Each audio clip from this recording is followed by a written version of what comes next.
Hi guys, thanks for coming back for episode 2. Well, first of all, I wanted to say thank you, you heard me. Thank you, Fleur Beads, for being our sponsor. They helped us with these videos as I was doing some editing. I got some communication with them, and so I wanted to say thank you, Fleur Beads. Please check out their newest store. It's on Amazon. They have some new stuff going in there, so check it out. The description's down there. And of course, if you haven't, please like, subscribe, give us some good stuff. Now for the show. Okay, so this is the primer. So we use primer, to get things ready for stuff. So I'm reading the directions, and the directions say that you can use it on just about everything. Clean, dry, structure, unpainted surfaces, concrete, cementous backer. That's what we're using. Cement board, exterior plywood. So we just want to make sure we can use it on steel. Ceramic tile, coating, so just about everything. And then it tells you the mix to use. So concrete, 2 quotes may be required. 1 to 3. I'm going to do a 1 to 3, and it's 410 square feet. So it's quite a bit. I'm just going to do 1 because really with the cement backer, we really shouldn't have to use it, but it just helps with adhesion promotion. I'm using my trusty dollar store roller and dollar store nap, and then a old broom handle.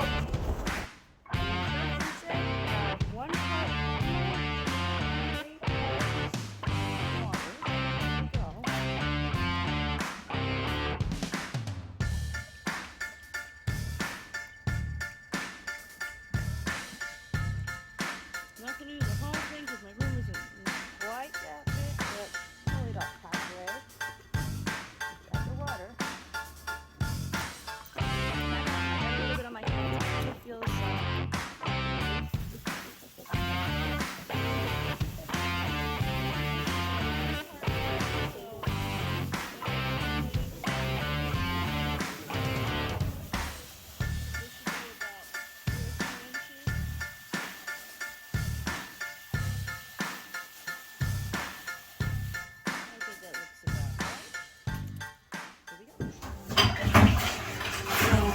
we need a very thick layer, and it says if we have to do 2 coats. I'm just kind of rubbing some of the excess off.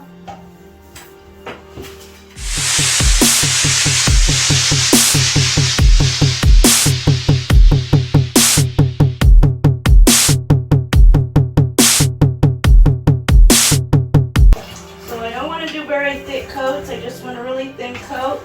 And that way it'll stick better, but we don't want it to take all day to dry either.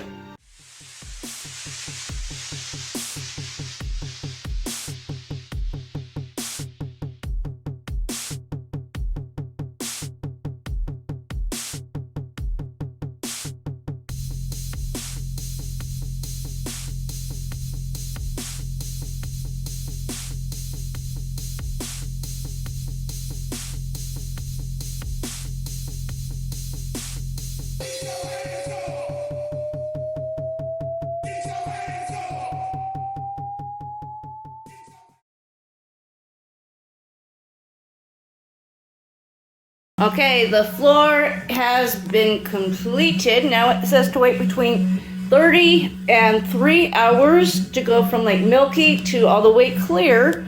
And I may need another a coat. So I'm not going to throw away this yet, but they also said rinse your stuff right away because it is impossible to get out. It looks pretty dry. It's a little tacky. So I'm not, oh yeah, it is. It's pretty dry here. Okay, so what I'm going to do is I want to do a dry fit, at least on the closet, to kind of see how things work.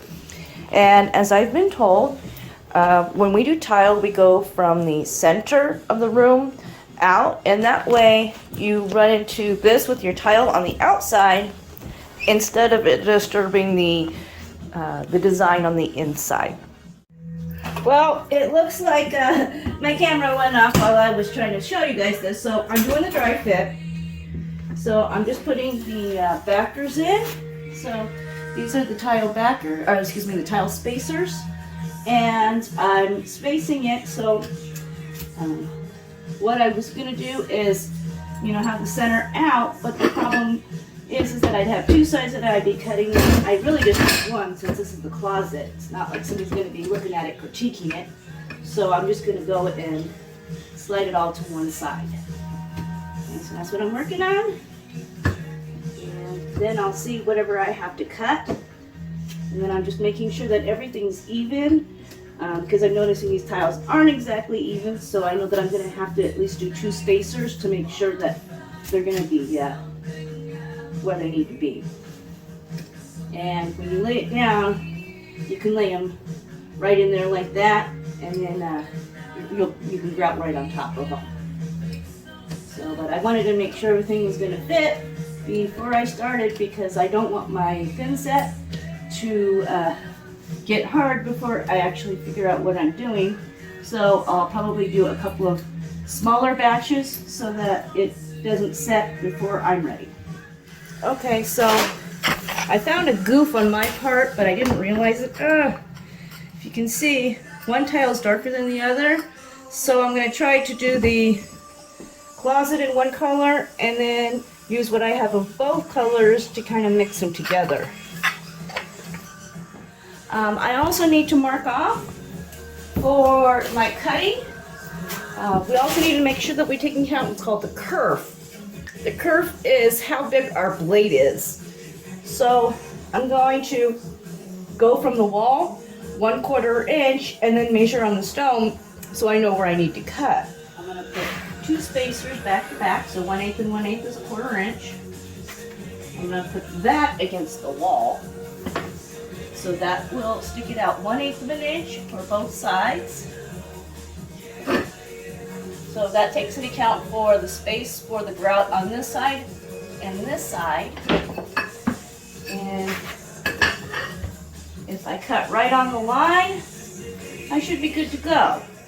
Okay, so I have my trusty little Dremel saw max with the diamond blade on it. And I've got my piece with my cut and my trusty saw bucket. And I'm going to try to saw this with this. We will see what happens.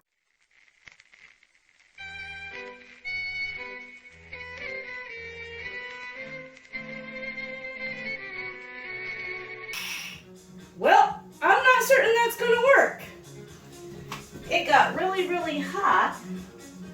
It is cutting. And then a little piece kind of chipped off. Well, let's see if I can't finish it, and then we're going to have to figure out how I'm going to cut these.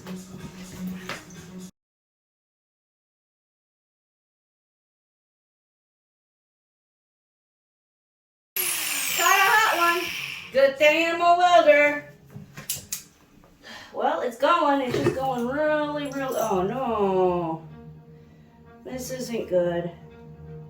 Well, good thing I tried it. I think I may have to go borrow a tile saw. See you guys in a minute. Yeah, so this cut is from the bottom, and then I tried doing this cut from the top, and as you can see, it's chipping off. So I'm gonna have to figure out how else I can do this. So after debate, this is what I got. A tile cutter. Doo-doo-doo-doo. Yeah, so after a long debate in the store, the new diamond blade cutter was going to be about the same price as the tile cutter, and probably easier. So let's see what we get here. So this is the least expensive they've had, 24 bucks. Harbor Freight wanted 28 for it. So looks like everything's in here. So directions, score it, and then you use the little pusher and it breaks it pretty much. So let's see, let's do a test run. Perfect, okay, I get it. Oh, this is pretty cool too. It's got a little angle finder and you can push it out to how far you need it to trim. Cool.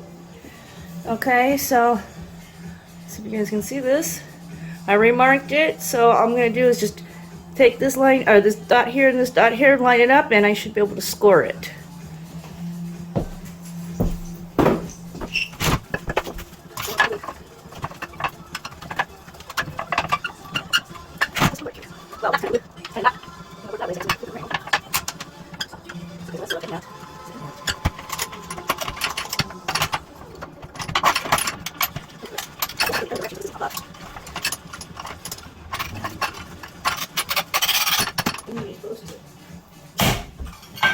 Ta-da!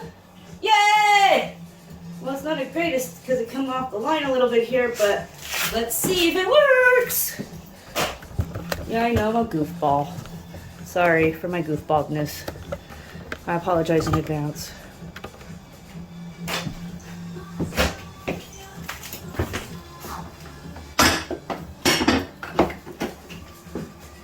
And follow me.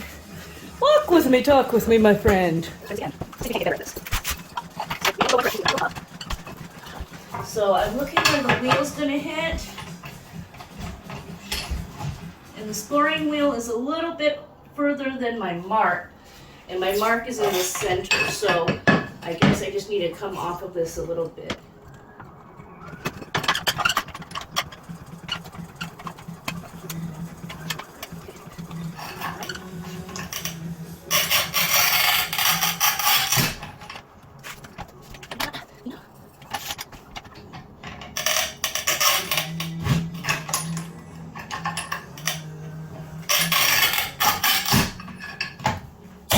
There we go. Much better than the last one. Right on the line. Okay, so this is the piece that I cut. Get a couple of spacers here to make sure I'm sitting where I need to sit. Make sure everybody's lined up the way they need to be lined up. This is going to be a long process.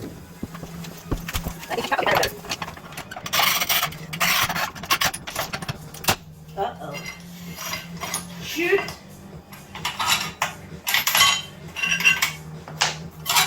Well, that only broke part of it, so let's see if we can't break the rest right here. There we go. Ah, shoot. I'm gonna dance.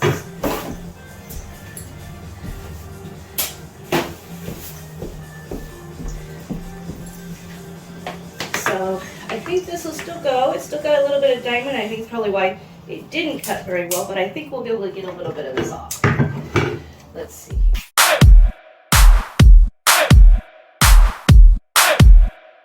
Tile on camera was going to be kind of boring until I did this. So I guess I'm a little bit of a beast. Let me see what I can do with my linesman.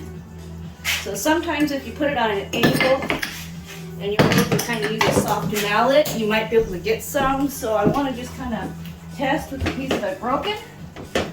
Got a little mallet here. Now I know right here, on here, there's kind of a little kind of up here, but I don't think I can get my mallet in there. So I'm just going to use the edge here. Let's see if I can't pop it. Well, okay. So I guess I need to make a better score, deeper score. Well, we learn. This is why we start with the clock. All my goofs are gone.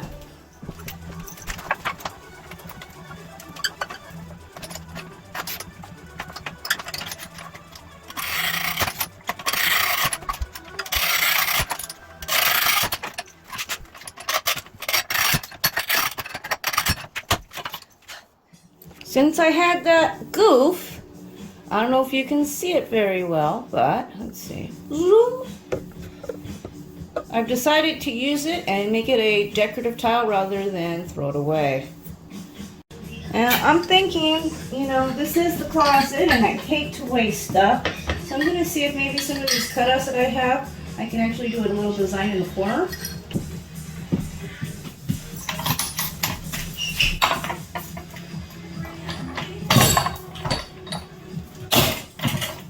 Yes! Finally, a good piece. Okay, I have everything laid out now, as you can see. So remember, I still have to put that thin set below this. So if I have a whole tile, it's not a big deal. But I need to make sure that I placed them. So I have a dry erase marker that I marked on top. So then I can go like that, know exactly where everything goes. So like my little mosaic. So I used all the pieces that broke into the corner because it was just giving me a hard time and I was gonna cry. And then right here a little bit. So I thought it would be a little design concept for my closet. So before we get the show on the road, please visit our sponsor, Plur Beads. The description's in the... Stay tuned for another episode of Miss D's Misadventures.